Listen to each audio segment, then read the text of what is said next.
Welcome दोस्तों हमारे YouTube channel पर। ये घाघरी झील जाने का रास्ता, पहुंचने से पहले का रास्ता है। ये देखिए स्टेशन से आते हुआ आया है। यह है नीम का पेड़। दोस्तों गांव का नज़ारा बहुत अच्छा है। यहाँ एकदम न खिली हुई है धूप, और एक गाछ के नीचे में बैठना कितना सुकून मिलता है। एकदम ठंडी ठंडी हवाएं चल रही हैं पेड़ का छाँव में।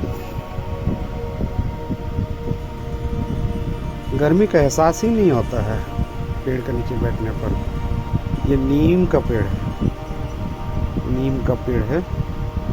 हम लोग छाँव का मज़ा ले रहे हैं अभी, जुटे हुए हैं सब लोग।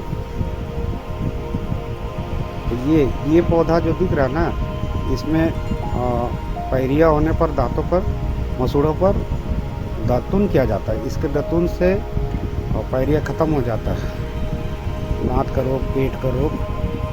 और ये जामुन और नीम का पेड़ और औषधि वाले पेड़ भी है यहाँ पर। आप लोग देख सकते हैं, दिख नहीं रही है वो औषधि का पेड़।